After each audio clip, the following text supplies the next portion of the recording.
బిస్మిల్లాహిర్రహమానిర్రహీం. అమిత దయామయుడు అపార కృపాశీలుడైన అల్లాహ్ పేరుతో నేను ప్రారంభిస్తున్నాను. యా అయ్యుహల్లజీన ఆమనూ ఇదా తదాయంతుం బిదైనిన్ ఇలా అజలిన్ ముసమ్మన్ ఫక్తుబూహు వల్యక్తుబ్ బైనకుం కాతిబున్ బిల్ అద్ల్ వలా యఅబా కాతిబున్ అన్ యక్తుబ కమా అల్లమహుల్లాహు వల్యక్తుబ్ వల్యుమ్లిల్లదీ అలైహిల్ హక్కు వల్యత్తఖిల్లాహ రబ్బహు వలా యబ్ఖస్ మిన్హు షైయా ఫఇన్ కానల్లదీ అలైహిల్ హక్కు సఫీహన్ ఔ దయీఫన్ ఔ లా యస్తతీఉ అన్ యుమిల్లహు ఫల్యుమిల్ వలియుహుల్ అద్ల్ వస్తష్హిదూ షహీదైని మిన్ రిజాలికుం فإن لم يكونا رجلين فرجل وامرأتان ممن ترضون من الشهداء أن تعدل إحداهما فتذكر إحداهما الأخرى ولا يأبى الشهداء إذا ما دعوا ولا تسأموا أن تكتبوا صغيرا أو كبيرا إلى أجله ذلكم أقسط عند الله وأقوم للشهادة وأدنى ألا ترتابوا إلا أن تكون تجارة حاضرة تديرونها بينكم فليس عليكم جناح ألا تكتبوها وأشهدوا إذا تبايعتم ولا يؤذر كاتب ولا شهيد وإن تفعلوا فإنه فسوق بكم واتقوا الله يعلمكم الله والله بكل شيء عليم. ఓ విశ్వాసులారా, మీరు పరస్పరం ఒక నిర్ణీత గడువు కొరకు అప్పు వ్యవహారం చేసుకుంటున్నప్పుడు దాన్ని రాసి పెట్టుకోండి.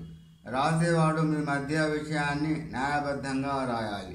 రాసేవాడు రాసేందుకు నిరాకరించకుండా అల్లాహ్ తనకు నేర్పినట్లుగా రాయాలి. మరోవైపు రుణగ్రహీత విషయాన్ని చాలా స్పష్టంగా రాయించాలి. ఈ విషయమే అతను తన ప్రభు అయిన అల్లాహ్కు భయపడుతూ వివరాలు చెప్పడం ఏ లోటు కనబరచకుండా జాగ్రత్త పడాలి.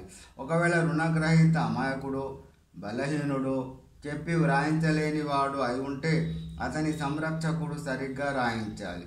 మీలోని 2 పురుషులను ఈ వ్యవహారానికి సాక్షులుగా పెట్టుకోండి. 2 పురుషులు లభ్యం కాకపోతే 1 పురుషుడు, 2 స్త్రీలు ఉన్నా చాలు. ఈ సాక్షులు మీకు సమ్మతమైన వారై ఉండాలి. వారిలో ఒక ఆమె మర్చిపోతే 2వ స్త్రీ ఆమెకు విషయం జ్ఞాపకం చేయవచ్చు. సాక్ష్యం ఇవ్వమని పిలువబడినప్పుడు సాక్షులు అందుకు నిరాకరించకూడదు. నియమిత వ్యవధికై తీసుకునే రుణం చిన్నదైనా పెద్దదైనా దాన్ని రాసుకోవడంలో అశ్రద్ధ చేయకూడదు. అల్లాహ్ దృష్టిలో ఈ పద్ధతి న్యాయబద్ధమైనది, సాక్ష్యాన్ని స్థిరపరిచేది. మీరు సందేహాలకు లోను కాకుండా ఉండేందుకు కూడా ఇది తోడ్పడుతుంది. ఒకవేళ మీ మధ్యన జరిగే లావాదేవీల వ్యవహారం అప్పటికప్పుడే తేలైపోయేది అయితే దాన్ని రాయకపోయినా పర్వాలేదు.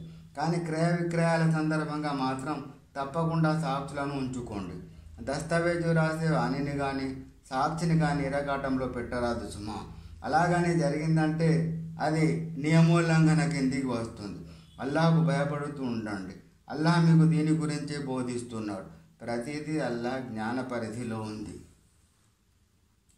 وإن كنتم على سفر ولم تجدوا كاتبا فرهان مقبوضة وإن من بعضكم بعضا فليؤدي الذي اؤتمن أمانته وليتق الله ربه ولا تكتموا الشهادة ومن يكتمها فإنه آثم قلبه والله بما تعملون عليم. ఒకవేళ మీరు ప్రయాణంలో ఉండి రాసేవారు దొరక్కపోతే మీ వస్తువులను తాకట్టుగా పెట్టవచ్చు. ఒకరిపై ఒకరికి నమ్మకం ఉంటే తనను నమ్మి ఇచ్చిన దానిని అతను వాపసు చేయాలి. తన ప్రభు అయిన అల్లాహ్కు భయపడుతూ ఉండాలి. సాక్ష్యాన్ని దాచకండి. సాక్ష్యాన్ని దాచేవాని హృదయం పాపంతో నిండిపోతుంది. అల్లాహ్కు మీరు చేసేదంతా తెలుసు. లిల్లాహి మా ఫి సమావాతి మా ఫిల్ అర్ద్ వ ఇన్ తుబ్దు మా ఫి అన్ఫుసికుమ్ ఔ తుఖ్ఫూహు యుహాసిబుకుమ్ బిహిల్లాహ్ ఫయగ్ఫిరు లిమన్ యషా వ యుఅذిబు మన్ యషా వల్లాహు అలా కుల్లి షైఇన్ ఖదీర్. ఆకాశాలలో భూమిలో ఉన్నదంతా అల్లాహదే. మీరు మీ అంతర్యాలలో ఉన్నదానిని వెల్లడించినా లేక గోప్యంగా ఉంచినా అల్లాహ్ మీ నుండి దాని లెక్క తీసుకుంటాడు. ఆయన తాను కోరిన వారిని క్షమిస్తాడు, తాను కోరిన వారిని శిక్షిస్తాడు. అల్లాహ్ ఏదైనా సరే చేయగలవాడు. ఆమన రసూలు బిమా ఉంజిల ఇలైహి మిర్ రబ్బిహి వల్ ముమినూన్ కుల్లున్ ఆమన బిల్లాహి వ మలాయికతిహి వ కుతుబిహి వ రుసులిహి లా నుఫర్రిఖు బైన అహదిన్ మిన్ రుసులిహి వఖాలు సమఅనా వఅతానా గుఫ్రానక రబ్బనా వఇలైకల్ మసీర్. తన ప్రభు తరఫు నుండి తనపై అవతరింపజేయబడిన దానిని అంటే ఖురాన్ను ప్రవక్త విశ్వసించాడు. అదేవిధంగా విశ్వాసులందరికీ దానిపై దృఢ నమ్మకం ఉంది. వారంతా అల్లాహను, ఆయన దూతలను, ఆయన గ్రంథాలను, ఆయన ప్రవక్తలను విశ్వసించారు. వారు ఇలా అంటారు, మేము ఆయన ప్రవక్తల మధ్య ఎలాంటి భేదభావాన్ని చూపము. ఇంకా వారంతా ఇలా అంటారు, మేము నీ వాక్కును విన్నాము, మనస్ఫూర్తిగా దానిని శిరస వహించాము. మేము నీ క్షమాభిక్షను కోరుకుంటాము ప్రభు, మేము మరలి రావాల్సింది కూడా నీ వైపునకే.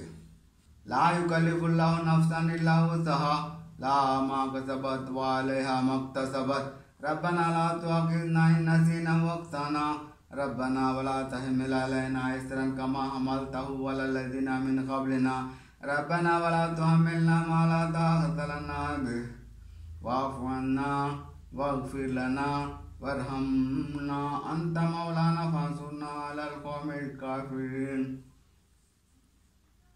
అల్లా ఏ ప్రాణి పైన కూడా దాని శక్తికి మించి భారం మోపడు. తాను సంపాదించిన పుణ్యఫలం దానికి లభిస్తుంది. తాను చేసుకున్న దుష్కర్మల శిక్ష కూడా అది అనుభవిస్తుంది. ఓ ప్రభు, మేము మరపునకు లోనైనా లేక మా వల్ల పొరపాటు జరిగినా మమ్మల్ని నిలదీయకు. మా ప్రభు, మాకు పూర్వం వారిపై మోపినటువంటి భారాన్ని మాపై మోపకు. ప్రభు, మా వల్ల భరించశక్యం కాని భారాన్ని ఇహపరాలలో మాపై మోపకు. మమ్మల్ని మన్నించు, మమ్మల్ని క్షమించు, మాపై జాలి చూపు. నీవే మా సంరక్షకుడవు.